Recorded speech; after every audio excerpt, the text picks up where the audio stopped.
పవిత్ర పుణ్యక్షేత్రం తిరుపతి బ్రహ్మోత్సవాలకు సిద్ధమవుతుంది. ఈ నేపథ్యంలో చంద్రగిరి సమీపంలోని అగరాల దగ్గర తబ్లిగ్ ఇజ్తెమా నిర్వహించడంపై విమర్శలు వెల్లువెత్తుతున్నాయి.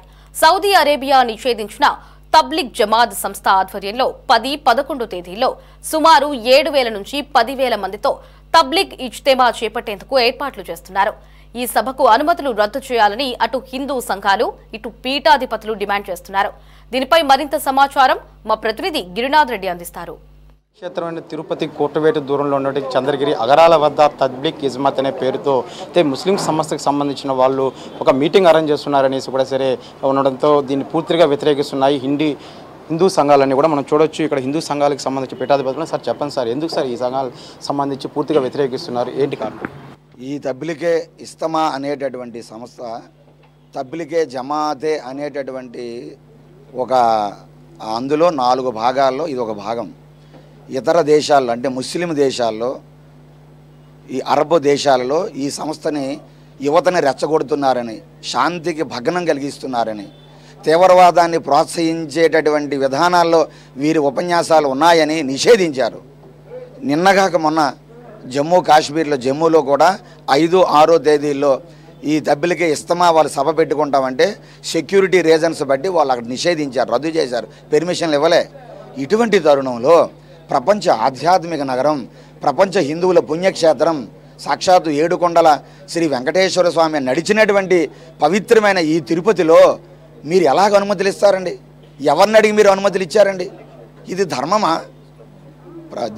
మన భారతదేశంలో ఎన్నో పట్టణాలు ఉన్నాయి, మీరు ఎక్కడెక్కడో ఏదో చేసుకుంటున్నారు. ఎక్కడెక్కడో ఏదో ఇప్పటికే మనం అనేక ఉగ్రవాద మూలాలను మనం ఈ మధ్యనే మనం చూసాం. రాయిచోటి కానివ్వండి, ధర్మవరం కానివ్వండి, అనేక ప్రాంతాల్లో యువత ఈ తీవ్రవాదులుగా బయటపడుతున్నారు, పట్టుబడ్డారు. రేపు 23-24 తేదీ బ్రహ్మోత్సవాలు ఉన్నాయి. ఇటువంటి తబ్లిగే ఇస్తమా వాళ్ళు రెచ్చగొట్టి తిరుపతి ఈ ప్రాంతాల్లో ఉండేటటువంటి యువతని, ముస్లిం యువతని రెచ్చగొట్టి మాట్లాడితే రేపు జరగకూడనటువంటి సంఘటన తిరుపతికి కానీ తిరుమలకి కానీ రాష్ట్రంలో ఎక్కడైనా ఏ హిందువులకు కానీ జరిగితే ఆ రోజు మూల్యాన్ని చెల్లించుకోవాల్సినటువంటి అగత్యం హిందూ సమాజానికి ఏర్పడితే ప్రభుత్వాలు ఏం చేస్తాయి? ఈ జిల్లా కలెక్టర్ కాపాడుతారా? జిల్లా యంత్రాంగం కాపాడుతుందా? ప్రభుత్వం కాపాడుతుందా? కాబట్టి ఈ తిరుపతి పుణ్యక్షేత్రంలో దయచేసి ఇటువంటి ఇతర మతాలకి, అందులోన ఇటువంటి నిషేధించిన సంస్థకి ఖచ్చితంగా అనుమతులు రద్దు చేయాల్సిందే. హిందువుల మనోభావాలు, శ్రీవారి భక్తుల మనోభావాలు, దయచేసి తిరుపతి పుణ్యక్షేత్ర పవిత్రతని కాపాడాలని మేము మరీ కోరుతున్నాం. చెప్పండి, అయితే బ్రహ్మచారులు ఉన్న తరుణంలో కూడా ఇలాంటి చర్యలు తీసుకోవడం గవర్నమెంట్ ఏ విధంగా? ఇది చాలా తప్పండి. సెక్యులరిజం అనేటువంటి పేరుతో ఈరోజు వాళ్ళు ఎక్కడైనా చేసుకోవచ్చు. తిరుపతి కూడా అలాంటిదే కదా, తిరుమల మాత్రమే అక్కడ అన్యమత ప్రచారం అనేటువంటిది లేదు, తిరుపతిలో ఎక్కడైనా చేసుకోవచ్చు అనేటువంటి మాటలు ఏదైతే మాట్లాడుతున్నారో చాలా తప్పు. ఎందుకంటే మేము ఎందుకు దీన్ని అడ్డుకుంటున్నాం ప్రధానంగా అంటే ఇది ఒక నిషేధిత సంస్థ. సౌదీ అరేబియాలో it's a gateway of terrorism అని చెప్పారు. ఇది సమాజానికి చాలా ప్రమాదకరమైనటువంటిది. శుక్రవారం నమాజ్ తరువాత కూడా అక్కడ తబ్లిగే జమాత్ వాళ్ళు వచ్చి ప్రవచనాలు ఇవ్వకూడదని చెప్పినటువంటి ఒక సంస్థ, నిషేధిత సంస్థ, కశ్మీర్లో కూడా దీన్ని ఏదైతే ఇప్పుడు నిషేధం అంటే ఈ ఒక కార్యక్రమానికి అనుమతి ఇవ్వలేదో, తిరుపతి లాంటి క్షేత్రంలో మీరు అనుమతి ఇస్తే రేపు వాళ్ళు కాశీలో, అయోధ్యలో, మథురాలో కూడా మేము ఈ రకమైనటువంటి సభలు ఆర్గనైజ్ చేస్తామంటే అక్కడ కూడా మీరు పర్మిషన్ ఇస్తారా అని ఈరోజు మేము అడుగుతున్నాం. ఇది ఇప్పుడు మక్కా మదీనా అనేటువంటిది వాళ్ళకి ఏ రకంగా అయితే ఒక క్షేత్రమో అక్కడ హిందువులకి ఎంట్రీనే లేదు, అక్కడ మనం అడుగు పెట్టడానికి వీల్లేదు. అలా తరుణంలో మీరు ప్రపంచానికి ఒక ఆధ్యాత్మిక కేంద్రమైనటువంటి తిరుపతిలో ఇది మీరు ఏదైతే ఆర్గనైజ్ చేస్తున్నారో ఇది తీవ్రవాదానికి ప్రోత్సహించేటువంటి సంస్థ కాబట్టి దీన్ని నిషేధించాలి. హిందువుల ఒక మనోభావాలని మీరు కన్సిడర్ చేయాలి.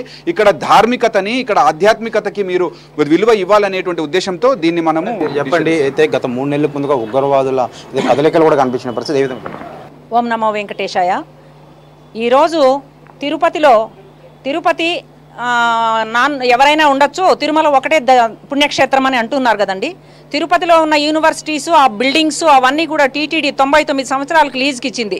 అంటే ఈ తిరుపతి అంతా పిలిగ్రిమ్స్ కోసము, విద్యాదానం చేయడానికి కోసము ఉపయోగించబడింది అని మీ అందరికీ కూడా తెలుసు అనమాట. అంటే తిరుపతి కూడా పుణ్యక్షేత్రమే కదా, తిరుపతి కూడా దేవుడికి సంబంధించిన ప్రాంతమే కదా. ఆ ప్రాంతంలో వీళ్ళు ఎలా మీటింగ్ పెడతారు? కొంచెం కూడా ఆలోచన చేయకుండా మీటింగ్ పెట్టేటప్పుడు, మతపరమైన మీటింగ్ పెడుతున్నప్పుడు ఎవరో పిలవకుండా, ఇక్కడ 7 మంది స్వామీజీలు ఉన్నారు, ఆశ్రమాలు ఉన్నాయి, ఆ స్వామీజీ వాళ్ళని ఎవరినో ఒకరిని పిలిచి ఇట్లా పెట్టచ్చా అని అడిగారా? అడగలేదు. హిందూ సంఘాలు ఉన్నాయి, ఒక 10 దాకా 15 దాకా, ఎవరినైనా పిలిచి అడిగారా? అడగలేదు. ఇప్పుడు మీరు చేస్తూ మన ప్రభుత్వము, మన ప్రభుత్వాలు, కలెక్టర్లు, ఎమ్మెల్యేలు అందరూ ఎవరైనా కానివ్వండి, ఇంతకుముందు రాయచోటిలో జరిగిన ఇష్యూ ఏమండి? 30 ఏళ్ల నుంచి వాళ్ళు అక్కడ ఉన్నారు, వాళ్ళు ఉగ్రవాద కార్యకలాపాలు చేస్తున్నారు అంటే ఈ ప్రభుత్వాలు కానీ, ఈ నేతలు కానీ, ఈ రక్షణ వ్యవస్థ కానీ ఎవ్వరు కానీ పట్టించుకోకపోవడం మూలాన జరిగింది. ఈరోజు అట్లాంటి థ్రెట్ తిరుపతికి వస్తే మీరేం చేయగలుగుతారు? రాకుండా కాపాడమని మాత్రమే మా పవిత్రత. హిందువులు సనాతన ధర్మము ఏం చెప్తోందంటే సర్వే జనో సుఖినో భవంతు అని చెప్తోంది, కానీ వాళ్ళను చంపు వీళ్ళను చంపు అని మేము చెప్పడం లేదు. తర్వాత మత మార్పిడులు మేము చేయటం లేదు, ఖచ్చితంగా చెప్తున్నాము. లవ్ జిహాదులు లాంటివి మేము చేయటం లేదు. కాబట్టి తిరుపతిలో అయినా ఇట్లాంటి మీటింగులు పెట్టనీయకుండా మీరు అడ్డుకుంటారు అని చెప్పి ఈ గవర్నమెంట్ని, పవన్ కళ్యాణ్ గారిని, చంద్రబాబు నాయుడు గారిని మేము కోరుకుంటున్నాము. ఓం నమో వెంకటేశాయ. పబ్లిక్ జమాత్, పబ్లిక్ ఇస్మాత్కి పూర్తిగా అనుమతులను రద్దు చేయాలి, లేని పక్షంలో పెద్ద ఎత్తున ఆందోళన చేస్తాం. అయితే 22-24 నుంచి బ్రహ్మోత్సవాలు ఉన్న తరుణంలో ఇలాంటి మీటింగ్లకు ఎలా అనుమతిస్తారంటూ కూడా హిందూ సంఘాలు అయితే విజ్ఞప్తి చేస్తున్న పరిస్థితి ఉంది. అదేవిధంగా పబ్లిక్ జమాత్, పబ్లిక్ ఇస్మాత్ని గతంలో అయితే ఉగ్రవాద సమస్యలుగా కూడా సరే అయితే గల్ఫ్ కంట్రీల్లో నిషేధించాయి. అలాంటిది అయితే నిన్న ఇవాళ ఏదైతే జమ్మూ కాశ్మీర్లో కూడా పెట్టుకోవాలని సభ పెట్టుకోవాలంటే పర్మిషన్ రద్దు చేశారు. అలాంటప్పుడు తిరుమల లాంటి పవిత్ర పుణ్యక్షేత్రం, అది కూడా రాయుల వారి కోట్లంత దూరంలో ఇలాంటి పర్మిషన్ ఇవ్వడం కూడా సరే పూర్తిగా వ్యతిరేకిస్తున్నారు హిందూ సంఘాలు. కెమెరామెన్ లోకేష్ గిరి, సిటీ 24/7 తిరుపతి.